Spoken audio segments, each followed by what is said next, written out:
Assalamualaikum warahmatullahi wabarakatuh. Izin perkenalan, nama saya Kania Ratna Inten dari Prodi Arsitektur Universitas Pelita Bangsa. Hari ini saya akan mempresentasikan mata kuliah media sosial oleh dosen pengampu Pak Purnama Sahrial Pradini, STMT, mengenai studi kasus seputar hukum terkait media sosial. Baik, untuk yang pertama, saya akan menjelaskan pengertian media sosial.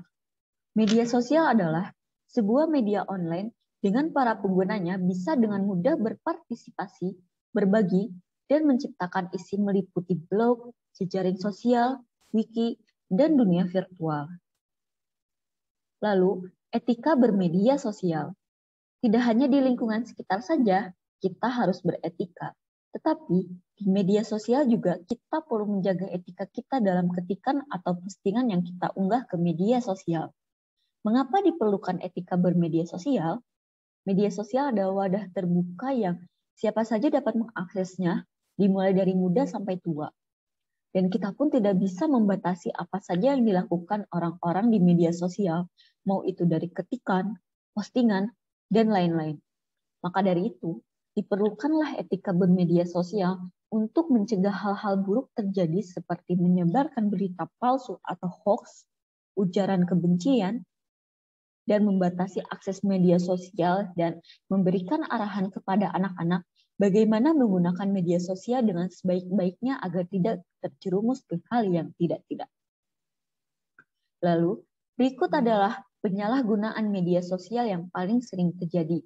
Antara lain, menyebarkan berita bohong atau sara atau menciptakan kebencian, upload video atau foto tidak senonoh, berbagi foto korban kecelakaan, korban perang, atau orang meninggal, berbagi foto anak kecil merokok, mengumpat dengan kata-kata kasar untuk meluapkan amarah, berjudi atau taruhan di media sosial, membuli di media sosial, pencemaran nama baik, membuat video palsu atau prank yang merugikan orang lain, dan lain-lain. Hukum bermedia sosial. Tahukah teman-teman, jika negara tercinta kita kini sudah mempunyai peraturan undang-undang mengenai pelanggaran atau penyalahgunaan media sosial. Jadi, jika ada seorang oknum yang melakukan penyalahgunaan media sosial yang merugikan orang lain, maka akan dikenakan sanksi yang sudah tertulis di UU ITE, Undang-Undang Informasi dan Transaksi Elektronik, atau Undang-Undang Nomor 11 Tahun 2008. Baik, berikut contoh kasus hukum terkait media sosial yang saya rangkum di presentasi kali ini. Untuk kasus pertama ada dari Ferdian Paleka, video prank bagi sembako berisi sampah pada sejumlah transpuan. Berikut potongan screenshot dari video prank Ferdian yang diupload oleh Ferdian di YouTube channel akun Ferdian Paleka. Baik, untuk kronologinya akan saya jelaskan. Berawal dari sebuah video beredar dari channel YouTube Ferdian Paleka yang berjudul Prank Kasih Makanan ke Bank CBL, di mana dalam video tersebut Ferdian sudah mempersiapkan beberapa kotak dus besar yang sudah diisi sampah dan batu yang nantinya akan mereka berikan ke transpuan dan anak jalanan di sepanjang jalan kota Bandung. Setelah video prank tersebut tersebar luas, banyak warganet yang murka dengan aksi Ferdian dan kawan-kawan dan berencana untuk membawa ke jalur hukum saat Ferdian membuat sebuah instastory yang berisi, "Ferdian minta maaf, tapi bohong ya."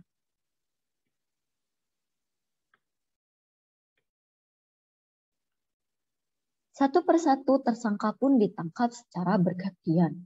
Ferdian pun sempat menjadi buronan karena mencoba terus-terusan kabur dan akhirnya berhasil ditangkap di tol Tangerang Merak saat menuju Jakarta.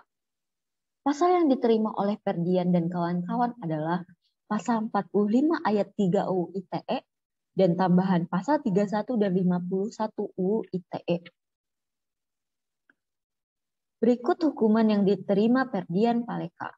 Berdasarkan pasal 45 ayat 3 UU ITE berbunyi, tiap orang yang dengan sengaja dan tanpa hak mendistribusikan dan atau mentransmisikan dan atau membuat dapat diaksesnya informasi elektronik dan atau dokumen elektronik yang memiliki muatan penghinaan dan atau pencemaran nama baik, sebagaimana dimaksud dalam pasal 27 ayat 3, dipidana dengan pidana penjara paling lama 4 tahun dan atau denda paling banyak sebesar 750 juta rupiah.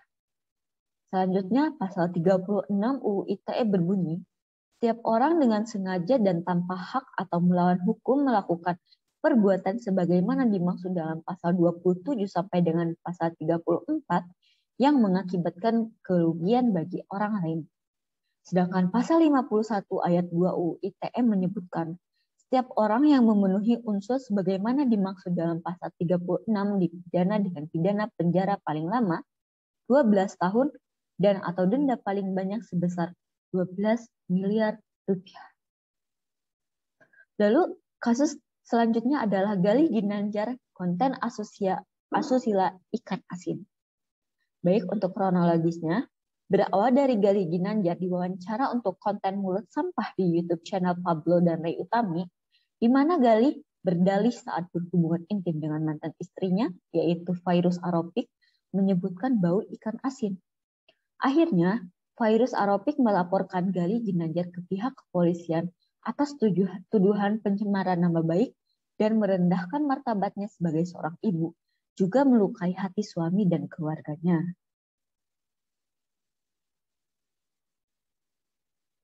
Tak hanya Galih Ginanjar saja yang menjadi tersangka di kasus ini, melainkan sepasang YouTuber Pablo Benua dan Ray Utami pun ikut menjadi tersangka terkait video vlognya bersama Galih Ginanjar, di mana video wawancara dengan Galih tersebut mereka upload di akun YouTube channel mereka. Selain itu, menurut pihak kepolisian, juga polisi menyelidiki video lain yang ada di YouTube channel Pablo dan Ray Utami yang diduga mengandung konten pornografi. Lalu, hukuman yang diterima Galih, Pablo dan Ray Utami adalah pasal 27 ayat 1 UU ITE yang berbunyi, setiap orang dengan sengaja dan tanpa hak mendistribusikan dan atau mentransmisikan dan atau membuat dapat diaksesnya informasi elektronik dan atau dokumen elektronik yang memiliki muatan yang melanggar kesusilaan. Lalu selanjutnya ada pasal 45 ayat 1 UU ITE yang berbunyi, setiap orang yang memenuhi unsur sebagaimana dimaksud dalam pasal 27 ayat 1, ayat 2, ayat 3, atau ayat 4, dipidana dengan pidana penjara paling lama 6 tahun dan atau denda paling banyak sebesar 1 miliar rupiah.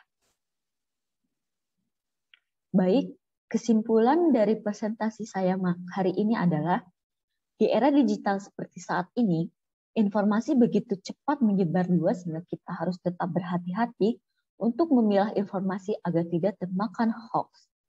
Selain itu, berbijaklah bermain media sosial, karena bukan hanya kamu saja yang bisa mengakses semuanya, tetapi semua orang dengan mudah mengaksesnya.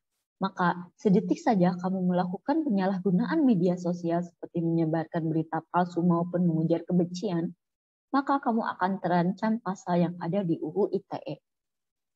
Maka berpikirlah dahulu akibatnya sebelum kamu melakukan sesuatu di media sosial agar tidak menimbulkan penyalahgunaan lainnya dan tidak ada korban yang merasa dirugikan oleh apa yang kamu lakukan di media sosial. Baik, berikut referensi yang saya dapatkan untuk merancang PowerPoint saya tentang studi kasus hukum yang terkait dengan media sosial. Baik, sekian presentasi dari saya. Mohon maaf jika ada salah kata atau kalimat yang saya ucapkan hari ini. Sebagai penutup, saya akan mengatakan pepatah orang-orang zaman dulu terkait mulutmu harimaumu. Sekarang berganti menjadi jarimu harimaumu. Sekian, wassalamualaikum warahmatullahi wabarakatuh. Salam bahagia selalu.